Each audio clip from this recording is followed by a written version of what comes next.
The protagonist is an ambitious girl named Chi. She has a beautiful singing voice, and her dream is to star in a musical drama someday. But behind the happy face, Chi hides a dark secret that defies all laws of nature. She has the unique power to see how much time a person has left to live. It is more of a curse for her, because she can do nothing about the deaths other than wait for the inevitable. One afternoon she is traveling by bus when she witnesses a series of crashes on a bridge. The police and paramedics arrive immediately and begin rescuing people. She looks at the chaos from a different perspective than everyone else because she can see how much time the people have left. Then she comes across an older couple who are shaken by the accident but not hurt. As she hands the wife a band-aid, she notices the husband has only a minute to live. She stands there helplessly, unsure what she should do. Eventually, the man suffers a heart attack. She tells the wife to calm down and enjoy the last minutes with him. She is glad to have helped, even a little bit, because her power makes her feel helpless in situations like this.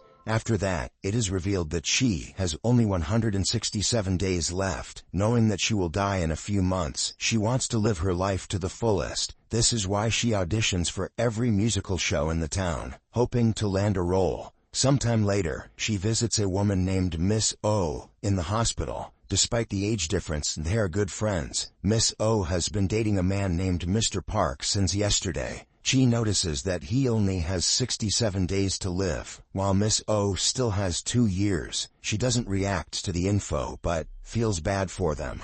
Then, she is just leaving the hospital when she is hit by a car. The car happens to be driven by a young man named Lee, who suffers from anxiety attacks and is afraid to drive. He is the son of a wealthy businessman and the owner of a budding entertainment company. Chi isn't hurt, but instead of apologizing, Lee blames her for being careless. They get into an argument before he forcefully makes her sit in a wheelchair. He wants a doctor to check her, so she won't take advantage of the situation and sue his ass later. This causes her to run extremely late to an audition. She asks Lee for a ride and gets inside the car, even though he repeatedly asks her to go away. Upon noticing that he is afraid to drive, she gets behind the wheel and reaches the destination in a blink. After she wishes him goodbye, Lee realizes she has taken the car keys with her. He follows her and ends up in an auditorium. Then, we are introduced to a strict musical choreographer named Joe. He is a perfectionist and rejects even the best of the performances. She is nervous, but she sings a beautiful song about childhood love. Lee watches her from the audience, amazed by her talent. But Joe says her performance lacks meaning. He asks her to prove that she has been in love before. She panics and scans the audience. Upon seeing Lee, she rushes to him and plants a brief kiss on his lips. Still, Joe remains unimpressed, and she is rejected. Lee, on the other hand, is shocked. He accuses her of stealing his key and assaulting him. She simply hands him the key and apologizes before leaving. Seeing her cry makes Lee feel bad for yelling at her. At night, she meets her best friend, Sung-hee, who knows about her gift. As they talk, we find out that no matter what she does to save a person from dying, it never works. Even in the safest condition, they either die from a heart attack or an accident. Somewhere else, Lee is on a romantic date with his girlfriend B. She is also the daughter of a wealthy businessman, and the perfect match for Lee. But unlike him, she is arrogant and manipulative. Lee has proposed to her several times, and she accepts the rings every time but never says yes. She knows that Lee is not in love with her, and wants him to feel the same way she does before marrying him. Lee is going to China the next day to meet an investor. The next morning, she also gets an offer for a scuba guide gig in China. She says goodbye to her mother and younger brother before catching the flight. After landing, both Lee and Chi end up staying at the same villa. Lee's secretary informs him that the investor Zhan has planned for them to go scuba diving the next day. Although nervous, Lee can't say no to an investor. Later, the group goes scuba diving, and Lee finds out that she is their guide. They dive into the water under her leadership and explore the ocean. After the tour, she leads everyone back up. When everyone is on the boat, she realizes Lee didn't follow them. She quickly dives back in and finds him. Lee, who had given up hope, is relieved to see her. They share the oxygen tube and swim upwards while holding hands. Just then, she notices that her timer has frozen. She looks at it in shock and falls unconscious. When she wakes up, she is inside the boat, and the watch is working normally. But when Lee comes into the room, it stops again. A shocked Chi stares at him, and then back at her wrist. To test if Lee stopped it, she walks away from him. As she had predicted, the timer only stops when she is near him. This would mean that if she stays with him, she might have a chance to live longer. In the following scene, she is back in Korea with Sung-hee. She is just as shocked when told about the timer stopping on its own. Moreover, she remembers that she didn't see a timer on Lee. A week later, she is informed that Lee and director Joe are teaming up to organize a musical. It is a large-level project with a high budget. If Chi gets the part, she will be closer to Lee, and at the same time will fulfill her dream. Starting the next day, she trains like crazy and prepares her best for the performance. Meanwhile, Lee and Joe silently fight to get more authority over the selection process. Joe doesn't want anyone else's interference in the play, but since Lee is the organizer, he pushes his way in. On the day of the audition, Chi performs a song, and does way better than the last time. Strangely enough, the song makes Lee feel a weird sensation in his heart, almost as if his heart is beating to the rhythm. Unable to bear the feeling, he comes outside. Chi notices his absence and tells Sung-hee about it. Being a good friend, she thinks of a plan to set her up with Lee. The results of the audition will be announced later, but she had made it her mission to stalk Lee and lengthen her lifetime. This is the first good excuse for stalking I've seen on this channel. Later, she goes to his office and poses as a candidate, applying to be his driver. Lee asks her to get out, but she insists that she is the best person for the job. When Lee leaves, she even follows him to his home and boldly asks him out on a date. He denies the proposal, but before they can talk further, a group of 3 men interrupts them. They are actors sent by Sung-hee to attack Lee. The plan was that Chi will save him and win his heart, but they all end up in the police station. The police officer calms Lee down and asks him to stay in the waiting room.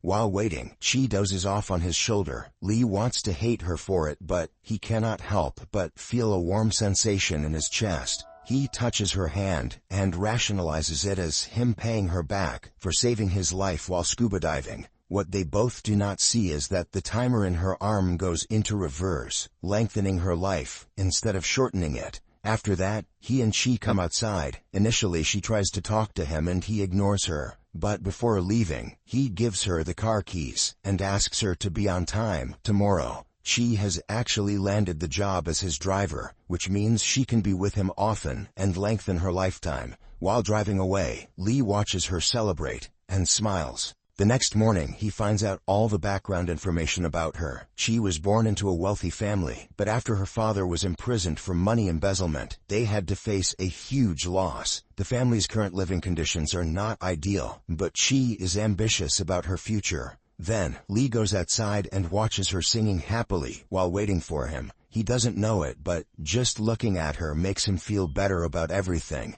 They drive to his office, and the entire time he tries hard not to look at her. Throughout the day, she doesn't leave his mind, making him go crazy. At one point, he starts yelling at his laptop, imagining that he is Chi. That's what I do when I'm in love with a girl too. I yell at her. She, on the other hand, tries to stay as close to him as possible. Later that day, they bump into Joe, who remembers Chi from the audition. He compliments her voice and says that she has improved from the last time. The results are yet to be announced, but the comment makes Chi very happy. Lee notices the change in her mood and feels a pang of jealousy. When she gushes about the director, the jealousy turns into irritation, and he asks her to shut up. What an alpha. Later, Lee sees a picture in his office that he doesn't like anymore. His assistant takes it off the wall and comments that he doesn't like a picture for more than 3 months. Lee registers that if he looks at one thing for a long time, he no longer finds them attractive. He decides to use the same technique to get rid of his feelings for Chi. Hence, after work, he asks her to come with him for dinner. She is confused about the sudden kindness, but she agrees to go. Unlike what Lee has thought, he cannot stop staring at her, and gets even more frustrated. For a while, Chi is alone, and gets a call from her father in prison. Lee sees how much she misses him, and feels bad for her. After dinner, when they are walking to the car, Lee happens to hold her arm.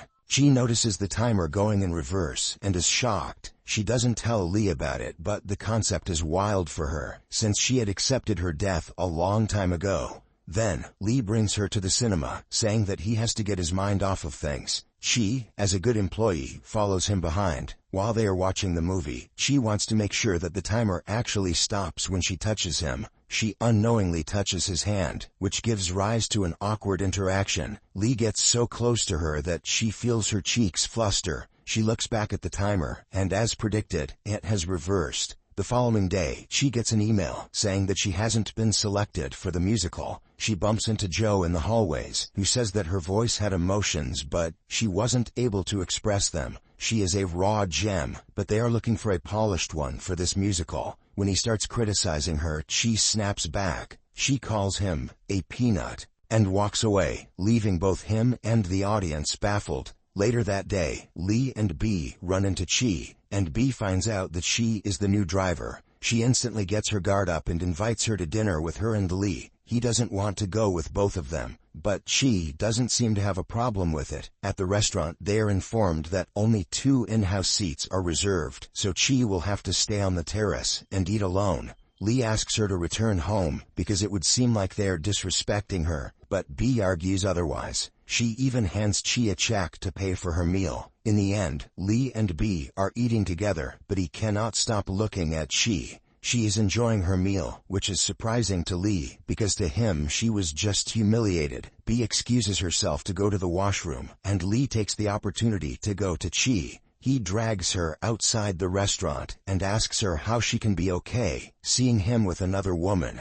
She looks at him in confusion when he confesses that he likes her.